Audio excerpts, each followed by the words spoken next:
सरकार लाई है विद्यार्थियों के लिए डिजिटल लाइब्रेरी। बच्चों के उज्जवल भविष्य के लिए बिहार सरकार है सदा अग्रसर और तैयार।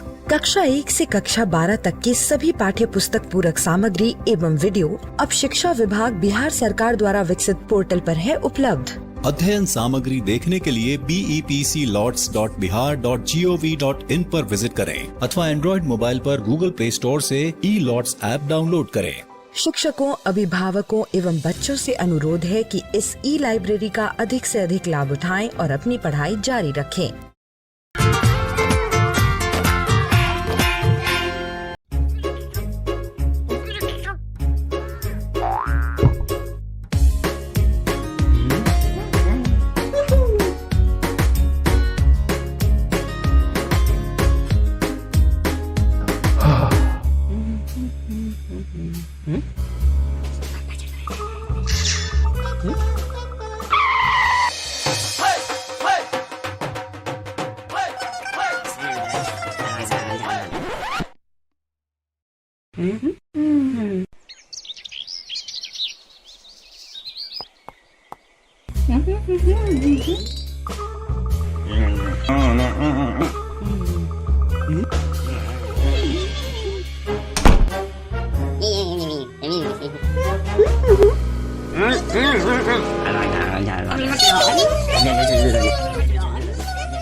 Se le copia que era de llevar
छठी से 10वीं कक्षा के विद्यार्थी ध्यान से सुने।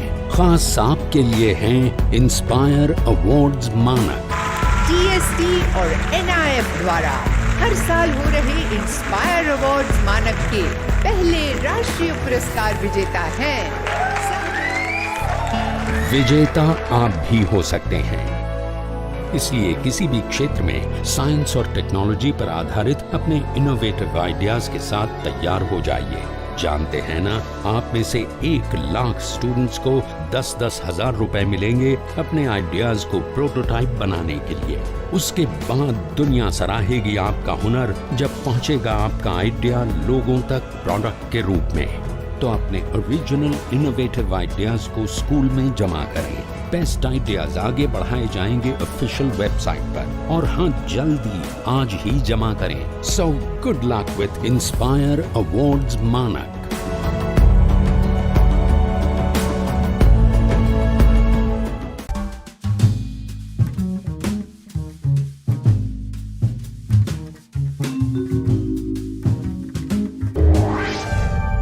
नमस्ते छात्रों, आप सबको देखकर खुशी हुई।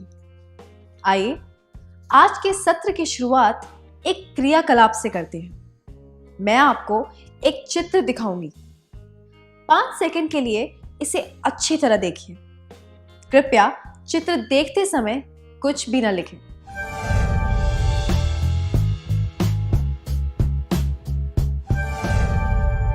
चित्र में कितने वर्ग थे?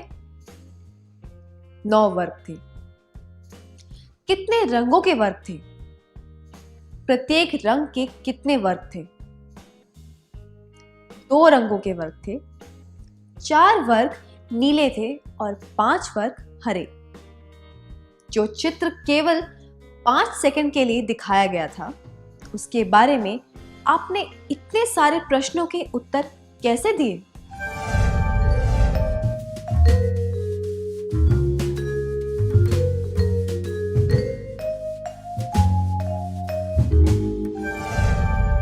जवाब देने के लिए धन्यवाद। अब एक और क्रियाकलाप करते हैं। अब एक चित्र 15 सेकंड के लिए दिखाया जाएगा। चित्र देखने के बाद आपको कुछ प्रश्नों के उत्तर देने हैं। आप तैयार हैं?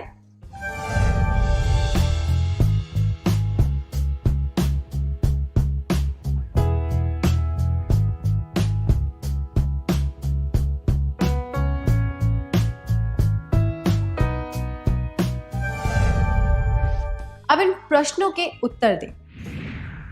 पहला, कुल कितने घन थे? दूसरा, कितने स्तंभ थे? तीसरा, पीले रंग के कितने घन थे? चौथा, लाल रंग के कितने घन थे? पांचवा, हरे रंग के कितने घन थे?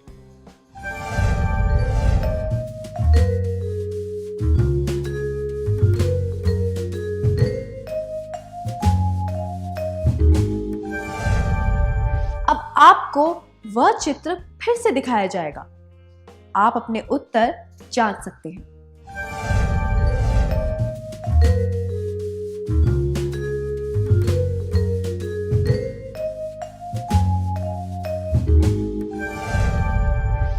जिन छात्रों के सारे जवाब सही थे, उन्हें बधाई हो। इस क्रियाकलाप में किस योग्यता का परीक्षण हो रहा था? सही कहा, यह याददाश्त मतलब कि स्मरण शक्ति को जांच रहा था। स्मरण शक्ति क्या होती है? स्मरण शक्ति का अर्थ है कि हमने जो सीखा हो और हमारे दिमाग में जो बात हो, उसे याद करने की योग्यता। दूसरे शब्दों में कहें तो आपने चित्र को बहुत गौर से देखा, दिमाग में उसकी छवि बना ली और जब प्रश्न पूछे गए तो आप बातें याद करके उनका उत्तर दे सके। इसे हम याददाश्त यानी कि स्मरण शक्ति कहते हैं। हम जो भी सीखते हैं, वे बातें हमारे दिमाग में संचित हो जाती हैं। उन बातों को याद कर पाने की योग्यता को स्मरण शक्ति कहते हैं। मैं दोहराती हूं, हम जो भी सीखते हैं, वे बातें हमारे दिमाग में संचित हो जाती हैं। उन बातों को याद कर पाने की योग्यता को स्मरण शक्ति कहते हैं। अब एक परिस्थिति पर ध्यान दीजिए। तारा एक शादी में गई थी। उसकी उम्र की लड़की ने आकर उससे कहा, तुम तारा हो ना? कैसी हो तुम? वह लड़की जानी पहचानी लग रही थी, पर तारा उससे पहचान नहीं पा रही थी। अपनी बुरी याददाश्त की वजह से वह शर्मिंदा महसूस कर रही थी, पर वह उस लड़की से बात करती रही। उसे लगा कि शायद थोड़ी देर में उसे याद आ जाएगा कि वह लड़की कौन है, पर उसे बिल्कुल भी याद नहीं आ रहा था कि वह उस लड़की से पहले कब मिली थी। तारा ने उस लड़की से पूछा, हम पहले कब मिले थे? जब उस लड़की ने बताया तो तारा को याद आया कि वे कहाँ मिले थे। तारा उस लड़की से कुछ दिनों पहले मिली थी। वो लड़की तारा को पहचान गई, पर तारा को कुछ भी याद नहीं था। हमने इससे क्या सीखा?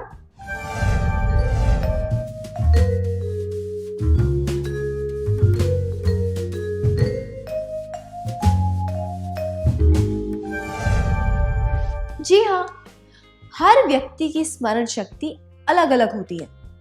स्मरण शक्ति हमारे लिए जरूरी क्यों है? आइए तारा का उदाहरण लेते हैं। अगर तारा को ठीक से याद रहता कि वह उस लड़की से कब मिली थी, तो हो सकता है कि उन दोनों के बीच का रिश्ता और मजबूत हो जाता। ऐसी परिस्थितियों में शर्मिंदा होने से बचने के लिए हमें अपनी स्मरण शक्ति को सुधारना चाहिए। जैसे स्मरण शक्ति से अच्छी तरह पढ़ाई करके परीक्षा में अच्छे अंक प्राप्त कर सकते हैं, वैसे ही स्मरण शक्ति से रिश्ते भी और मजबूत हो सकते हैं। अब आपके लिए कुछ प्रश्न हैं। आज आपने सुबह के नाश्ते में क्या खाया? आज पहले पीरियड में कौन सा पाठ पढ़ाया गया था? कल आपने कौन से रंग के कपड़े पहने थे? आप इन सब सवालों के जवाब आसानी से दे पाएं। कुछ समय पहले हुई घटनाओं की छोटी मोटी जानकारी को याद रखने की योग्यता को अल्पकालीन स्मरण शक्ति कहते हैं। अब क्या आप बता सकते हैं कि दीर्घकालीन स्मरण शक्ति किसे कहते हैं?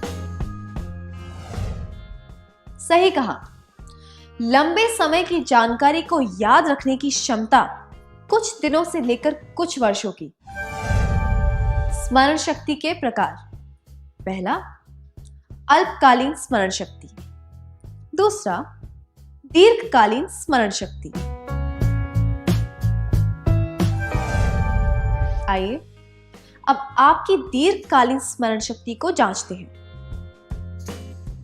क्या आप ऐसी घटना याद कर सकते हैं जो आपके साथ कई सालों पहले हुई थी? मान लीजिए जब आप 6 या 7 साल के थे। वह कोई भी घटना हो सकती है, अच्छी या बुरी, जिसका आप पर बहुत गहरा असर हुआ हो। कृपया इसके बारे में अपने एक अच्छे मित्र को बताएं।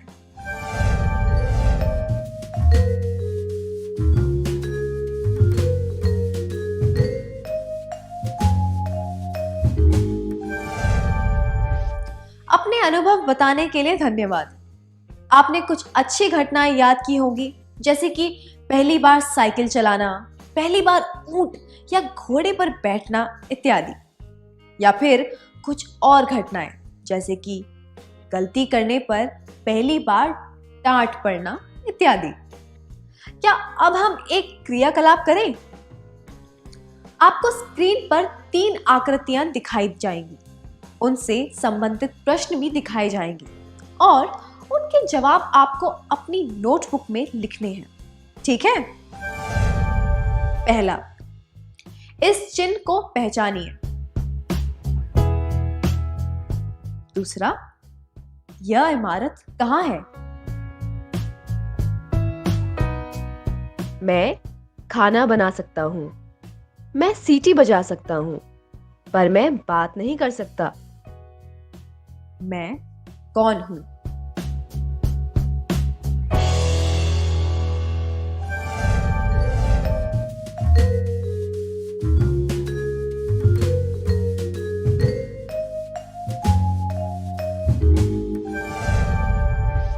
जिन विद्यार्थियों के सारे जवाब सही थे, उन्हें बधाई हो।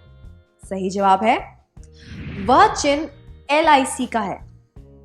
वह इमारत आगरा में है।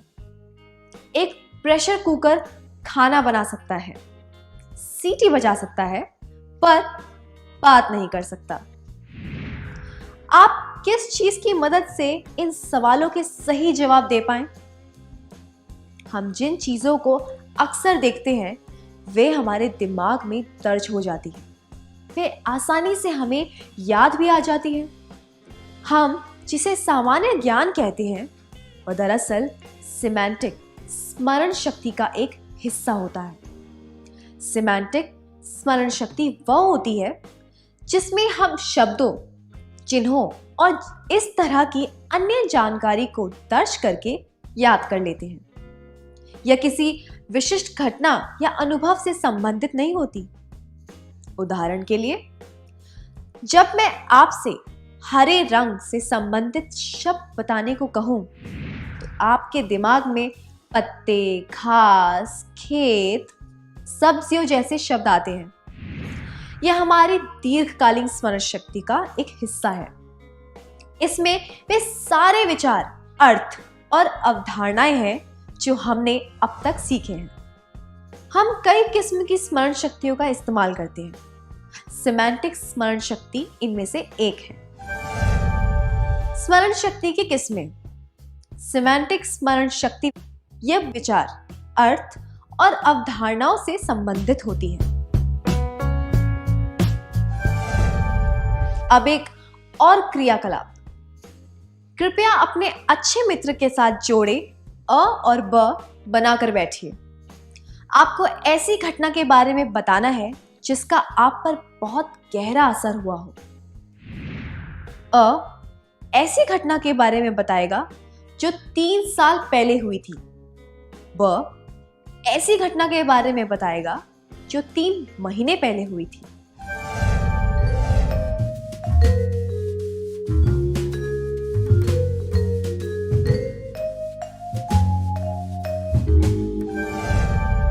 धन्यवाद। ऐसे अनुभव हमें हमेशा याद रहते हैं क्योंकि ये व्यक्तिगत होते हैं।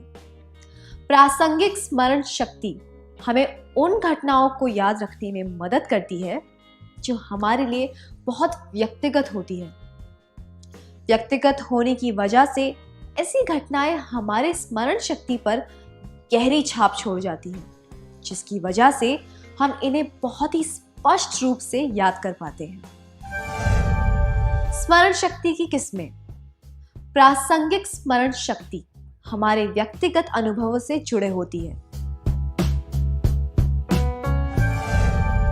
आइए अब एक और क्रियाकलाप करते हैं।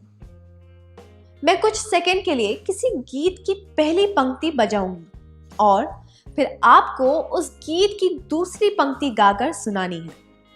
इसी तरह मैं एक कहावत की पहली पंक्ति बोलूंगी और आपको उसकी दूसरी पंक्ति बतानी है। तैयार है?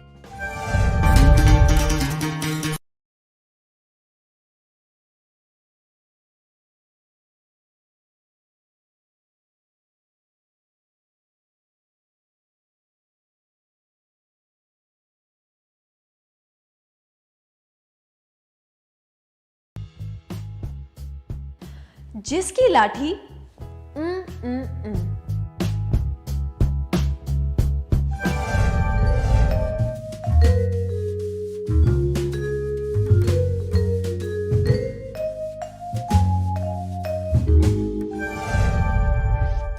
बहुत बढ़िया।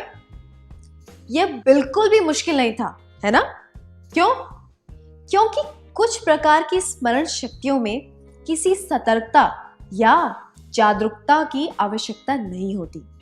उदाहरण के लिए, हम ब्रश करना और नहाना जैसे काम ज्यादा सोचे समझे बिना करते हैं। उसी तरह शब्दों को पूरा करना, अंताक्षरी खेलना इत्यादि हमारी सहज स्मरण शक्ति का हिस्सा होते हैं। इस स्मरण शक्ति से हम आसानी से समझ सकते हैं कि हमें अपनी चीजों के आसपास अच्छा क्यों महसूस होता है। हम जिस तरह से अपनी चीजों को जमा कर रखते हैं या फिर जिस तरह से बूढ़े और विकलांग व्यक्ति अपने तरीके से रखी हुई चीजों को देखकर अपनापन महसूस करते हैं, या अपनापन और आराम का ऐसा हमें सहज स्मरण शक्ति से होता है। स्मरण शक्ति की किस्में। सहज स्मरण शक्ति जिसमें सतर्कता या जागरूकता की जरूरत नहीं होती। जबकि दूसरी तरफ कुछ ऐसे काम होते हैं जिनमें बहुत सतर्कता या जागरूकता की आवश्यकता होती है, जैसे कि 1 साल पहले हुई किसी घटना को याद करना या फिर परीक्षा का पर्चा लिखना इत्यादि। इस तरह की स्मरण शक्ति को जागृत स्मरण शक्ति कहते हैं। स्मरण शक्ति की किस्में। जागृत स्मरण शक्ति जिसमें कुछ याद करने के लिए पूरे प्रयास और सतर्कता की आवश्यकता होती है। अब आज के सत्र में सीखी हुई बातों का सार संक्षेप करने का समय हो गया है।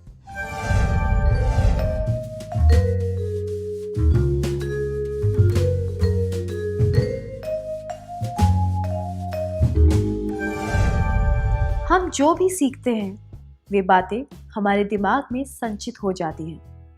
उन बातों को याद कर पाने की योग्यता को स्मरण शक्ति कहते हैं।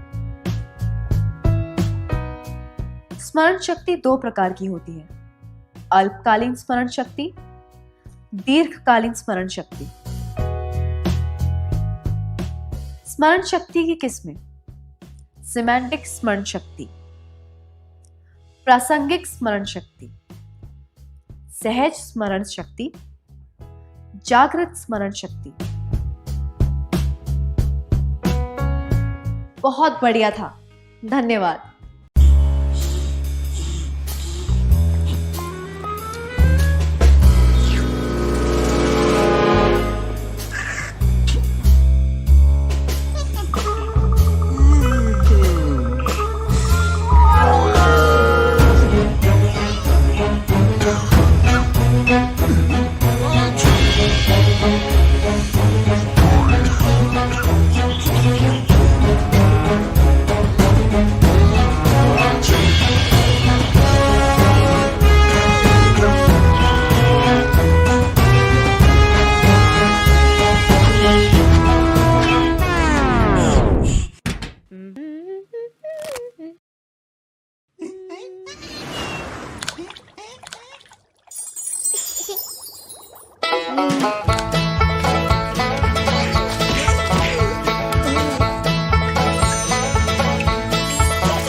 नए आइडियाज और इनोवेशन को आगे बढ़ाने का दुनिया का सबसे बड़ा मंच है इंस्पायर अवार्ड्स मानक,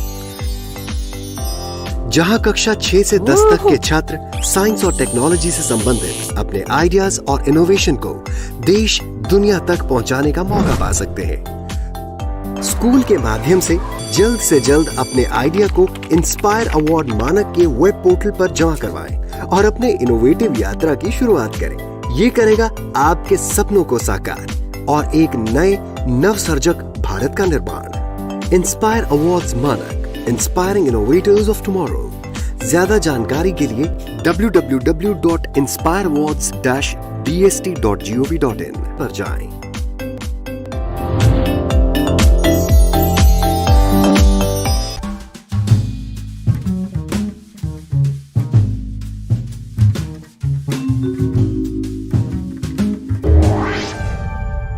नमस्ते छात्रों, आप कैसे हैं? पिछले सत्र में हमने देखा था कि स्मरण शक्ति कितने प्रकार की होती है। क्या अब हम उन तरीकों के बारे में जानें जिनसे हम अपनी स्मरण शक्ति को तेज कर सकते हैं? शायद आपको कारक विभक्ति के बारे में यह कविता याद होगी। कम से कम इसके पहले 2 वाक्य तो आपको याद होंगे ही। कर्ता, कर्म, करण, संप्रदान, अपादान, संबंध, अधिकरण और संबोधन। इनको याद रखने के लिए एक पद की रचना की गई। कर्ता ने अरु कर्म को करण रीति से जान, संप्रदान को के लिए अपादान से मान, का के की संबंध है, अधिकरण नादिक में मान, संबोधन अरे है हो, मित्र धरऊ यह ध्यान।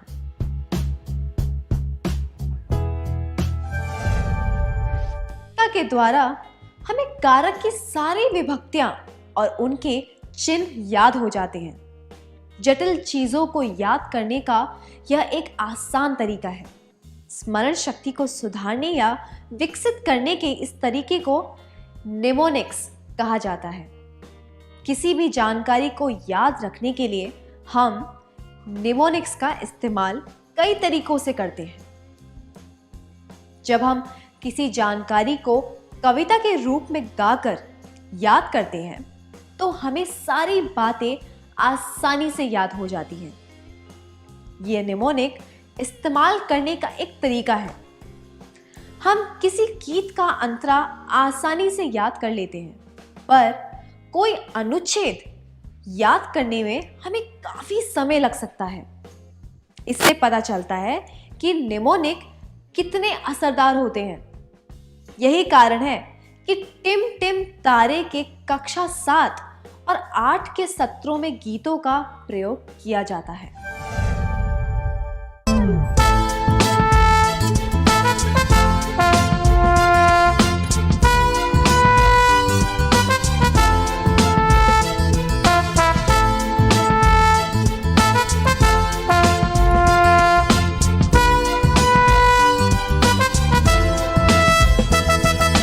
खुशी बांट कर जियो, खुशी बांट कर जियो, मन की सुख और शांति के लिए खुशी बांट कर जियो, खुशी बांट कर जियो, खुशी बांट कर जियो, मन की सुख और शांति के लिए खुशी बांट कर जियो। खाना पीना ज्ञान बोध वेशभूषा अच्छा मौका समय पर रख के अपने हक जान के सब दे दो अपना पुनर्दे खोल के खुशी बांट कर जियो।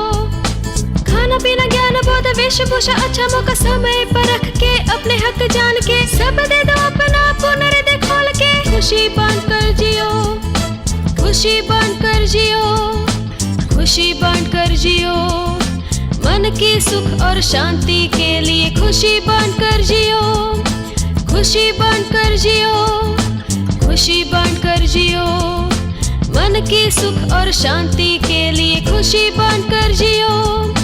रिश्ते बनते रहे विचार चमकते रहे रीति रिवाज अच्छी तरह नाच गाना खुशी से मान मर्यादा से खुशी बांट कर जियो। रिश्ते बनते रहे विचार चमकते रहे रीति रिवाज अच्छी तरह नाच गाना खुशी से मान मर्यादा से खुशी बांट कर जियो, खुशी बांट कर जियो, खुशी बांट कर जियो, मन की सुख और शांति के लिए खुशी बांट कर जियो, खुशी बांट कर जियो, खुशी बांट कर जियो, मन की सुख और शांति के लिए खुशी बांट कर जियो। इस सत्र में गीत के माध्यम से हमने सीखा कि हमें खाना, कपड़े, चीजें, समय, ज्ञान दूसरों के साथ बांटने चाहिए। मुझे यकीन है कि आपको यह याद होगा।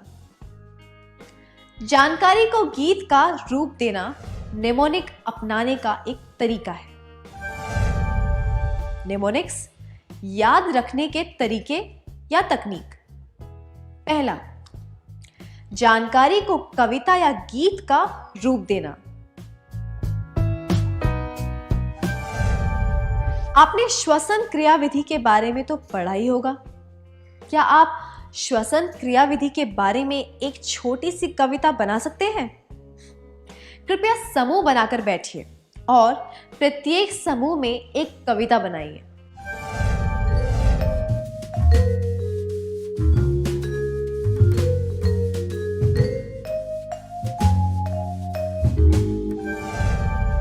बहुत बढ़िया था, धन्यवाद।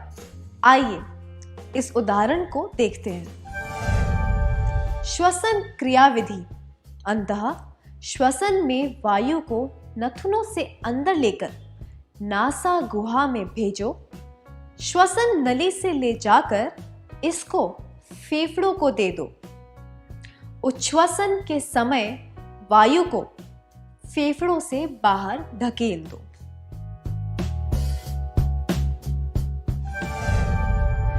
हमारी शुभकामनाएं हैं कि आप स्मरण शक्ति को बढ़ाने के लिए ऐसे ही रचनात्मक तरीकों का इस्तेमाल करते रहें। जटिल चीजों को याद रखने के लिए यह एक अच्छा तरीका है।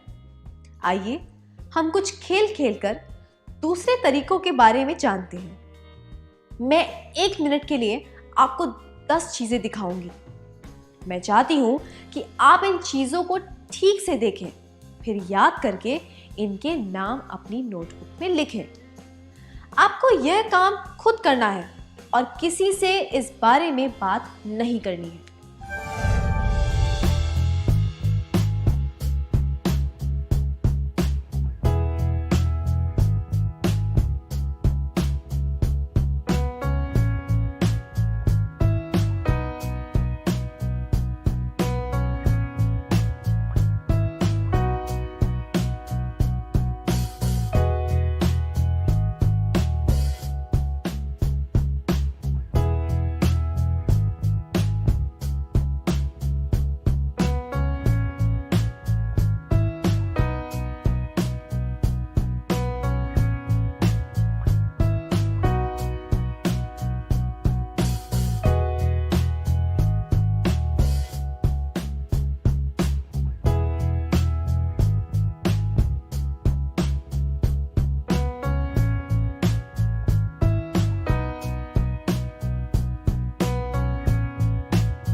आप में से कितने लोग 8 से ज्यादा चीजों के नाम याद रख पाए थे?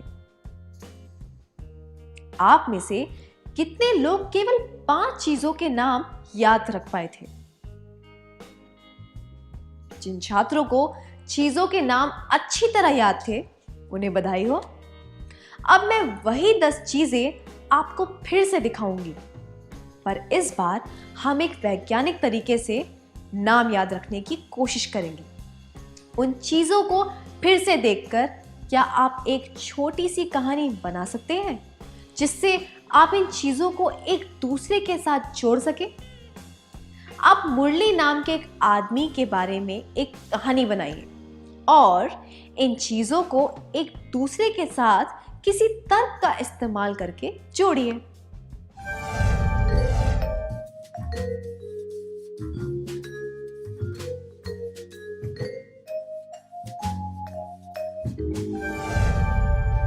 अपने जवाब देने के लिए धन्यवाद। क्या आप उन चीजों को इस तरह से जोड़ सकते हैं? मुरली ने रस्सी उठाई और वह रसोई की तरफ गया। उसने घड़ी की तरफ देखा तो उसे याद आया कि उसने दवा नहीं ली है, इसलिए उसने एक चम्मच लिया और दवा की बोतल निकाली। तभी दरवाजे की घंटी बजी। उसने देखा कि एक आदमी खड़ा था जिसने कुर्ता पहना था और चश्मा लगाया हुआ था। उसने बताया कि वह पड़ोस में रहने आया और उसे पानी भरने के लिए एक बाल्टी की जरूरत है। तभी उसे याद आया कि जब वह अपनी कार धोने गया था तो बाल्टी वहीं भूल आया था। उसने पड़ोसी को बाल्टी दी और कुर्सी पर बैठकर टीवी देखने लगा। हमने देखा कि एक कहानी के माध्यम से सारी चीजें एक दूसरे से जुड़ गई हैं। इसलिए अब उन चीजों के नाम याद रखना आसान हो गया है। जब हमने चीजों के बीच में एक संबंध स्थापित कर दिया तो उन चीजों के नामों को याद करना आसान हो गया, है ना? तो अपनी स्मरण शक्ति को मजबूत बनाने का यह भी एक तरीका है। ऐसा करने से हमें चीजों के नाम अपने दिमाग में दर्ज करने में और फिर उन्हें याद करने में आसानी होती है। निमोनिक्स, याद रखने के तरीके या तकनीक।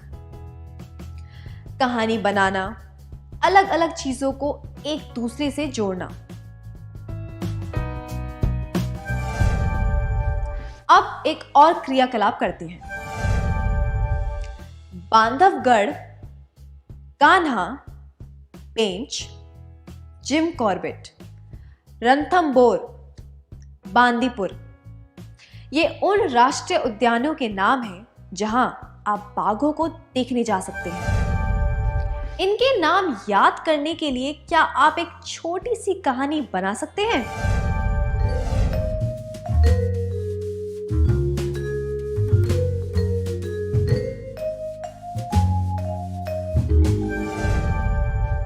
बहुत अच्छा प्रयास था, धन्यवाद। इसी तरह जगहों के नाम याद करने का एक और तरीका भी है। अगर आपको राजस्थान के कुछ पर्यटक स्थानों के नाम याद करने हो जिनमें पुर आता है तो आप यह तरीका अपना सकते हैं। उदय और जय जोधा से मिलने गए पर वह घर पर नहीं थी, इसलिए वे रणक और भरत के घर चले गए। ऐसा वाक्य बनाने से हम इन शहरों के नाम याद कर सकते हैं। उदयपुर, जयपुर, जोधपुर, रणकपुर और भरतपुर। आइए अब एक और तकनीक सीखते हैं। हमने देखा कि कुछ अलग अलग चीजों को एक दूसरे से जोड़कर उन्हें कैसे याद किया जा सकता है।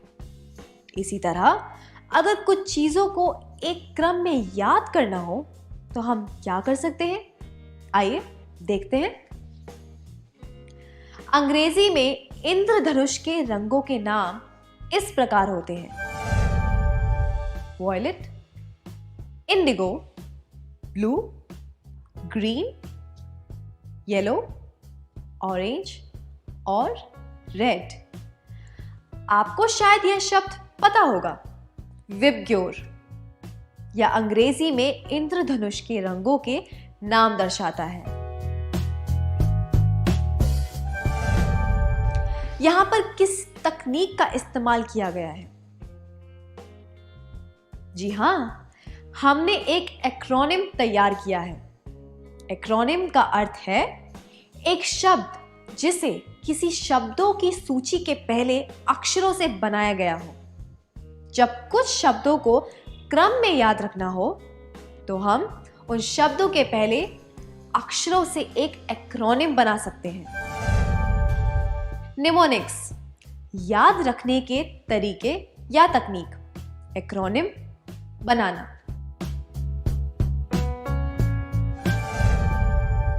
इस उदाहरण की मदद से क्या आप प्रागैतिहासिक काल के युगों को याद करने के लिए एक एक्रोनिम बना सकते हैं? पाषाण युग, कांस्य युग और लौह युग।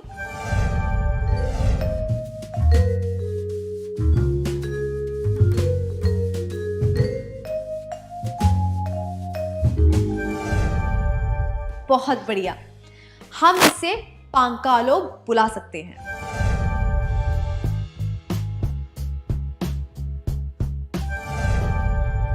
अब आपको एक और तकनीक के बारे में बताते हैं। My very efficient mother just served us noodles। शायद आप में से कुछ लोग इस रचना से परिचित होंगे। इस वाक्य में प्रत्येक शब्द का पहला अक्षर एक ग्रह के पहले अक्षर का संकेत देता है। अंग्रेजी में ग्रहों के नाम इस प्रकार हैं: Mercury, Venus, Earth, Mars, Jupiter, Saturn, Uranus, Neptune. हमने जिस तकनीक का इस्तेमाल किया उसे एक्रोस्टिक्स कहते हैं। यह एक तरीका है जिसमें एक वाक्य या कविता बनाई जा सकती है। इसमें प्रत्येक शब्द का पहला अक्षर एक संकेत देता है कि आपको कौन सा शब्द याद रखना है। उदाहरण के लिए, अगर हम हिंदी में ग्रहों के नाम याद करने के लिए एक वाक्य बनाना चाहें तो वह कुछ इस प्रकार हो सकता है: बुध, शुक्र, पतले मंगल, बड़ा शरबती यूरेनस नेता। इससे हम इन ग्रहों के नाम याद कर सकते हैं: बुध, शुक्र, पृथ्वी, मंगल, बृहस्पति, शनि, यूरेनस, नेपच्यून।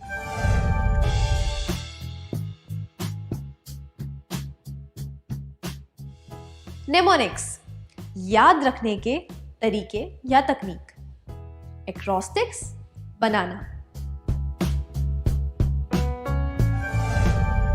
क्या आप अक्रिय गैसों के नाम याद करने के लिए एक एक्रोस्टिक्स बना चाहेंगे?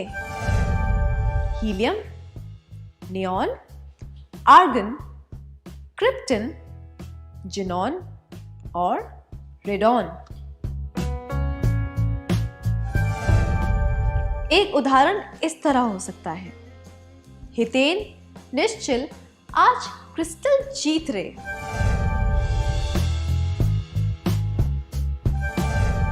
हमने सीखा कि संगीत, एक्रोनिम्स और एक्रोस्टिक्स द्वारा चीजें याद रखी जा सकती हैं। इसी तरह हम लक्षणों या विशेषताओं के आधार पर भी बातें याद रख सकते हैं।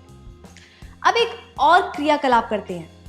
मैं आपको स्क्रीन पर कुत्तों की किस्में दिखाऊंगी। आपको उनकी विशेषताओं को याद रखना होगा। याद रहे, आपको ये तस्वीरें कुछ सेकंड के लिए ही दिखाई जाएंगी।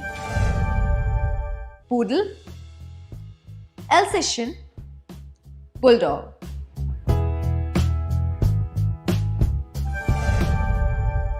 क्या आपने इन कुत्तों की विशेषताओं को ध्यान से देखकर उनके नाम याद कर लिए हैं?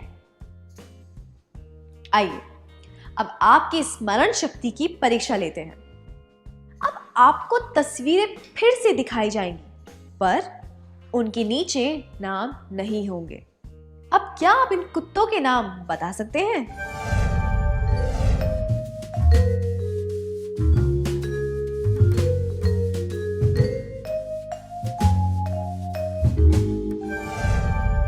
जिन छात्रों को किस्में याद हो गई थी उन्हें बधाई हो। आप किस्मों के नाम कैसे याद कर पाए? जी हाँ, आपने विशेषताओं पर ध्यान दिया। एक पूडल किसी खिलौने की गुड़िया जैसे दिखता है, अल्सेशियन सियार जैसा दिखता है और उसके बाल काले और भूरे होते हैं। बुलडॉग के चेहरे और गर्दन के आसपास की चमड़ी में सल होते हैं। कई बार हम कुछ चीज़ों के नाम याद नहीं रख पाते। नाम याद रखने का एक तरीका है उस चीज़ को किसी विशेषता या किसी क्रिया से जोड़ देना। कोई वास्तविक या फिर काल्पनिक कड़ी के द्वारा हम चीज़ों को अच्छी तरह याद रख सकते हैं। निमोनिक्स याद रखने के तरीके या तकनीक। नाम और चेहरे को किसी विशेषता के साथ जोड़ना। अब आप इस तकनीक का इस्तेमाल पैरामीशियम की विशेषताएं याद रखने के लिए करिए।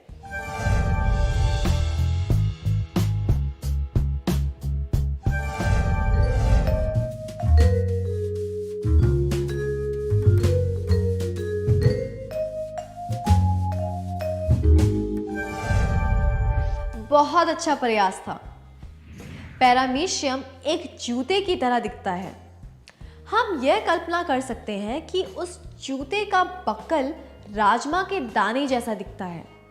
राजमा के दाने के ऊपर और नीचे की तरफ 2 फूल बने हुए हैं और जूते पर 6 चमकते हुए गोल नगीने लगाए हुए हैं। 2 नगीने आगे दाहिने तरफ हैं, 2 नगीने राजमा और फूल के बीच और 2 नगीने पीछे की तरफ हैं।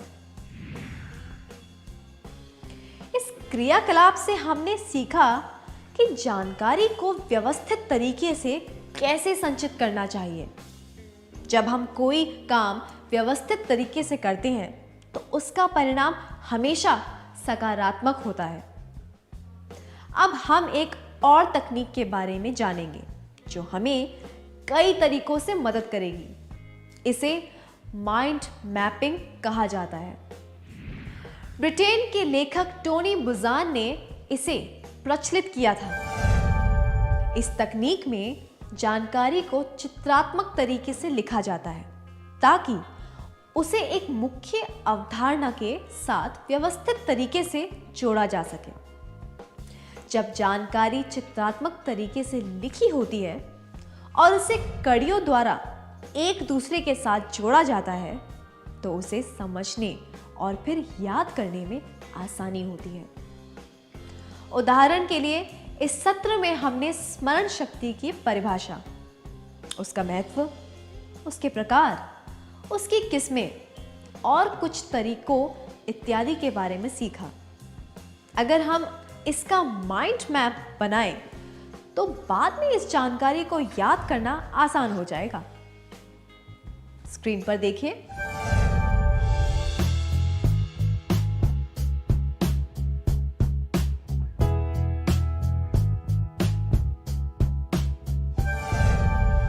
निमोनिक्स याद रखने के तरीके या तकनीक, माइंड मैप का इस्तेमाल करना। क्या अब हम एक क्रियाकलाप करें? लोग संचार के जिन तरीकों और साधनों का इस्तेमाल करते हैं, क्या आप उनका माइंड मैप बना सकते हैं?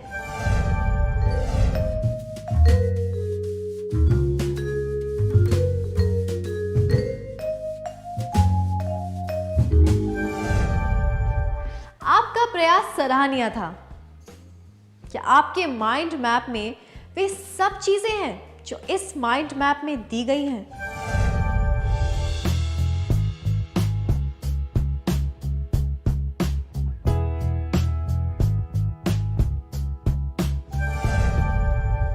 इन 6 तकनीकों के अलावा एक और तकनीक है जिसे हम सीखी हुई बातें याद कर सकते हैं। अगर चीज़ों को एक से ज़्यादा बार दूसरे शब्दों में याद किया जाए तो इससे वे बातें हमारे दिमाग में अच्छी तरह दर्ज हो जाती और हम उन्हें ठीक से याद कर पाते हैं। पर यह काम हमें सतर्कता से करना चाहिए, बार बार किताब में देखकर नहीं। जानकारी को जोर से पढ़ें, उसे दोहराएं, फिर उसे लिखें और उसके बाद उसे दूसरे शब्दों में लिखें। ऐसा करने से हम उसे अच्छी तरह याद कर पाएंगे।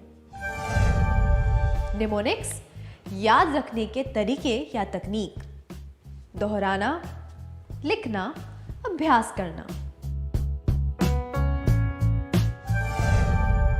हमारी जो कमियां और खूबियां हैं, हम जितने समय तक किसी चीज पर ध्यान दे पाते हैं, इन बातों का स्मरण शक्ति पर बहुत असर होता है। इन बातों को ध्यान में रखकर अगर हम चीज़ों को सीखने और समझने की कोशिश करें तो हमारी स्मरण शक्ति और अच्छी हो सकती है। अब हम आज के सत्र का सार संक्षेप करेंगे।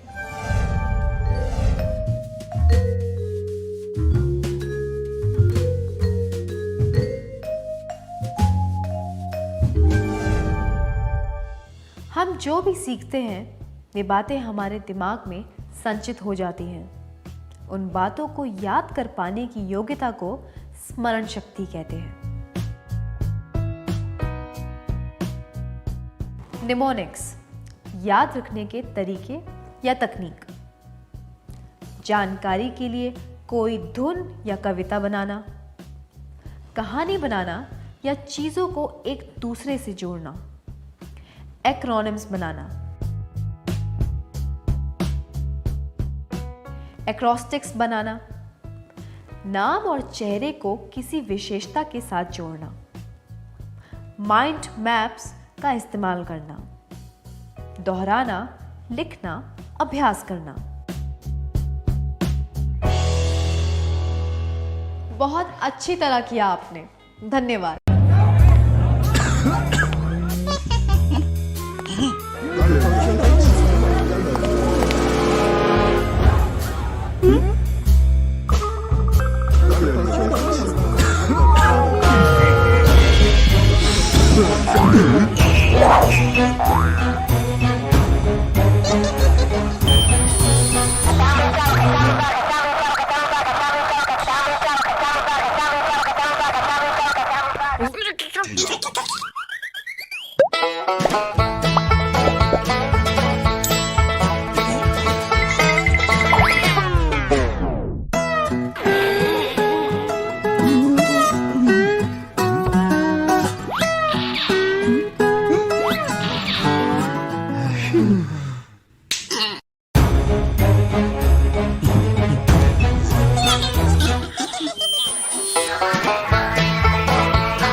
नमस्कार। आप शिक्षकों द्वारा दी गई अच्छी शिक्षा से आज लाखों विद्यार्थी इनोवेशंस कर रहे हैं। उन सभी को इंस्पायर अवार्ड्स मानक में हिस्सा लेने प्रोत्साहित कीजिए। करना है इतना कि आपके विद्यालय के 6ठी से 10वीं कक्षा के छात्र और छात्राएं साइंस और टेक्नोलॉजी पर आधारित अपने इनोवेटिव आइडियाज आपके पास जमा करें ताकि वो DST और NIF द्वारा आयोजित इंस्पायर अवार्ड्स मानक प्रतियोगिता में हिस्सा ले सकें। 1 लाख छात्रों को 10-10 हजार रुपए मिलेंगे अपने आइडियाज को प्रोटोटाइप्स बनाने के लिए। फिर छात्र डिस्ट्रिक्ट, स्टेट और नेशनल लेवल पर अपने इनोवेशंस को दिखाएंगे, फिर प्राइजेस और सम्मान पाएंगे। तो आज ही अपने स्टूडेंट्स को हिस्सा दिलवाएं इंस्पायर अवार्ड्स मानक में। तो आशा करती हूँ बच्चों आज के एपिसोड में आपने जरूर कुछ नया सीखा होगा। तो घर पर रहें, पढ़ते रहें, बढ़ते रहें। मिलते हैं अगले एपिसोड में। बाय बाय बच्चों।